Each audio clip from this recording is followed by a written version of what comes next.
Hello दोस्तों, नमस्कार। मैं doctor Komal Bahl. Welcome to my YouTube channel Shri Ayurveda.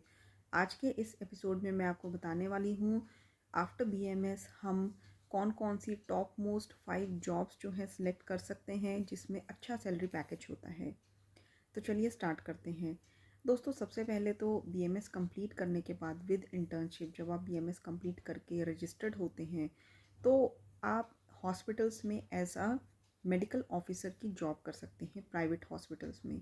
इनका जो सैलरी पैकेज होता है स्टार्टिंग में for beginners it is between 25,000 to 30,000 and 8 hours की ड्यूटी होती है जिसमें शिफ्ट्स में भी आप कर सकते हैं एंड जनरल ड्यूटी यानी कि 9 to 6 भी कर सकते हैं। ठीक है। हॉस्पिटल्स में जो आपका काम रहता है वो एज अ मेडिकल ऑफिसर रहता है, लेकिन आपकी जो डेजिग्नेशन होती है आफ्टर बीएमएस आपको एज अ मेडिकल कोऑर्डिनेटर की डेजिग्नेशन दी जाती है। एंड अगर आपका आईसीयू का एक्सपीरियंस है या फिर 3 साल से ज़्यादा का एक्सपीरियंस है तो आपका सैलरी पैकेज 60 to 70,000 या फिर 1 लाख तक का भी हो सकता है। डिपेंड करता है कि आपका स्किल्स एंड आपका कितने साल का एक्सपीरियंस है। इसके बाद आती है सीएमओ की जॉब। देखिए, 3 to 4 ईयर्स अगर आपने एक हॉस्पिटल में बहुत अच्छे से काम किया है एंड काफ़ी ज़्यादा लर्निंग करी है, अपनी स्किल्स डेवलपमेंट करी है डिफरेंट टाइप्स ऑफ प्रोसीजर्स में, आईसीयू में भी आपने ड्यूटीज़ करी हैं, तो आपको एक अपॉर्चुनिटी मिलती है सीएमओ की, यानी कि as a chief medical officer. ठीक है। एज अ सीएमओ मीन्स कि जो जिनके अंडर जो हॉस्पिटल के उस पर्टिकुलर हॉस्पिटल के सारे एमओज जो है काम करते हैं, इसमें एज अ सीएमओ आपका जो काम होता है वो सभी मेडिकल ऑफिसर्स के काम को सुपरवाइज करना होता है एंड डॉक्यूमेंटेशन सब चेक करना होता है। तो जो एडमिनिस्ट्रेशन का काम है वो सारा आपके अंडर आ जाता है। एंड इसमें जो सैलरी पैकेज होता है अराउंड 80,000 होता है मंथली। ठीक है। ये तो होगी प्राइवेट हॉस्पिटल्स की बात। अब बीएमएस के बाद एज अ मेडिकल ऑफिसर आपकी गवर्नमेंट हॉस्पिटल में भी, जैसे कि ईएसआई हॉस्पिटल में भी वैकेंसीज निकलती हैं, वहाँ पे भी वैकेंसीज होती हैं जिसमें फॉर बिगनर्स जो पैकेज होता है 50,000 पर मंथ की सैलरी का पैकेज होता है। ठीक है। ये होगी गवर्नमेंट हॉस्पिटल्स में जो बीएमएस के बाद वैकेंसीज निकलती हैं मेडिकल ऑफिसर की। ठीक है।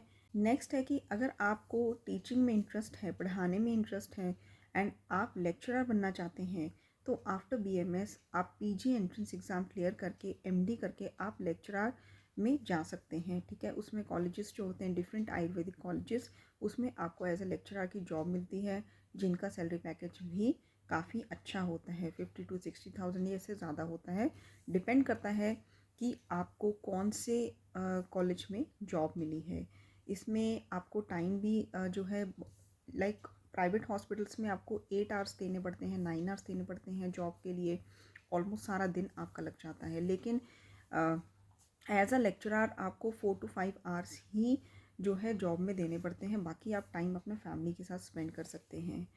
एंड इसके बाद जो फोर्थ है वो है एएमओ यानी कि आयुर्वेदिक मेडिकल ऑफिसर। दोस्तों, आयुर्वेदिक मेडिकल ऑफिसर की जॉब जैसे स्टेट एएमओ की जॉब्स जो निकलती हैं इनका सैलरी पैकेज भी काफ़ी अच्छा होता है। अराउंड 60 to 70,000 या 80,000 तक भी होता है, जिसमें आपको जो एंट्रेंस एग्ज़ाम है एएमओ का वो क्लियर करना होता है एंड फिर आपको जो है एक पर्टिकुलर लोकेशन जो है वो दे दी जाती है जहाँ पे आपको ओपीडीज़ देखनी होती है, आयुर्वेदिक ओपीडीज़। ठीक है। ये जॉब बहुत ही अच्छी मानी जाती है अगर आप एंट्रेंस एग्ज़ाम क्लियर कर लेते हैं। ठीक है। स्टेट वाइज जिस स्टेट में निकला है आप उस स्टेट में एंट्रेंस एग्ज़ाम जो है क्लियर करते हैं तो आपकी जॉब लग जाती है। ठीक है। नेक्स्ट है कि आफ्टर बीएमएस आप पंचकर्मा के रिलेटेड डिप्लोमा या फिर 1 मंथ कोर्सेज भी आते हैं, सर्टिफिकेट कोर्सेज। ठीक है। तो वो आप स्टार्ट कर सकते हैं एंड लर्न कर सकते हैं। उसमें पंचकर्मा पूरा ऑलमोस्ट पढ़ाया जाता है एंड आप पंचकर्मा में प्रैक्टिस कर सकते हैं। दोस्तों, अगर आपकी प्रैक्टिस अच्छी वेल सेटल्ड हो जाती है तो पंचकर्मा जो है शोधन चिकित्सा, इसमें इतना स्कोप है कि बहुत सारे लोगों को मैं जानती हूँ जो 10 to 12 लाख पर मंथ भी कमाते हैं पंचकर्मा प्रोसीजर्स से। ठीक है। बहुत सारे प्रोसीजर्स ऐसे होते हैं जो आप ओपीडी बेसिस पर भी कर सकते हैं, जैसे कि शिरोधारा है, अक्षितर्पण है, नस्य है। बस आपको नॉलेज होनी चाहिए, कॉम्प्लिकेशंस की नॉलेज होनी चाहिए, उसको मैनेज कैसे करना है इसकी नॉलेज होनी चाहिए। इसके लिए आफ्टर बीएमएस आप 1 मंथ का कोर्स कर सकते हैं, सर्टिफिकेट कोर्स, ट्रेनिंग कोर्स, या फिर 6 मंथ्स का या 1 ईयर के कई सारे अच्छे कॉलेजेस से डिप्लोमास भी आते हैं जिसमें आप पंचकर्मा जो है सीख सकते हैं।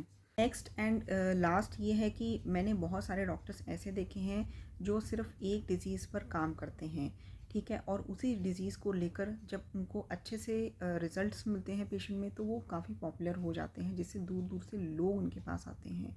तो उन्होंने अपनी एक टीम बनाई होती है। फॉर एग्जांपल एक क्लिनिक सेटअप कर लिया, वहाँ पे 2-3 और कैबिन्स बना दिए या 5 to 6 कैबिन्स बना दिए, डिपेंड करता है उनकी प्रैक्टिस कितनी मतलब डिमांडेबल है, कितनी चल गई है। तो उस हिसाब से उन्होंने अपने अंडर भी बीएमएस डॉक्टर्स जो हैं वो हायर किए होते हैं, जो कि उसी डिज़ीज़ के रिलेटेड पेशेंट्स को डील करते हैं, ठीक है। और धीरे धीरे आप जब आपका क्लिनिक चल जाता है तो आप मेडिसिन की जो डिस्पेंसिंग है वो भी क्लिनिक से ही कर सकते हैं। दोस्तों ऐसे डॉक्टर्स जो होते हैं जब मतलब ऐड के थ्रू भी अपने पेशेंट्स जो हैं उनको अट्रैक्ट करते हैं ताकि वो पेशेंट्स उस डिज़ीज़ के रिलेटेड स्पेशली उस डॉक्टर के पास ही आए। एंड ऐसे डॉक्टर्स जो हैं उन्होंने टेलीकॉम सिस्टम भी स्टार्ट किया होता है, जिससे फ़ोन पे भी वो पेशेंट की हिस्ट्री लेकर उनको मेडिसिन दे सकें, ठीक है। इस तरह से वो with in India and out of India अपना बिजनेस कर सकते हैं। मैं ऐसे कई डॉक्टर्स को जानती हूँ एंड आप विश्वास नहीं करेंगे कि बहुत सारे डॉक्टर्स ऐसे हैं जो महीने में 10 to 12 लाख मतलब मंथली, नॉट ईयरली, मंथली इतना कमा लेते हैं। फॉर एग्ज़ाम्पल मैं एक ऐसे डॉक्टर को जानती हूँ जिन्होंने सिर्फ एलर्जी पर ही काम किया है एंड मंथली उनकी जो अर्निंग्स है, सिर्फ प्रॉफिट की बात करूँ तो 10 to 11 लाख उनका मंथली प्रॉफिट है। उन्होंने अपने अंडर 5 to 6 डॉक्टर्स जो हैं हायर किए हुए हैं, बीएमएस डॉक्टर। तो इस तरह से आप आफ्टर बीएमएस भी अपनी प्रैक्टिस जो है कंटिन्यू कर सकते हैं। तो दोस्तों आई होप आपको ये वीडियो जो है यूज़फुल लगा हो। चैनल को सब्सक्राइब कर दीजिए, बेल आइकन बटन दबा दीजिए, ऑल का ऑप्शन जो है उस पर क्लिक कर दीजिए ताकि हमारे इस तरह से यूज़फुल जो वीडियोस आते रहेंगे उसका नोटिफिकेशन ऑटोमेटिकली आपके फ़ोन पे आता रहे। धन्यवाद।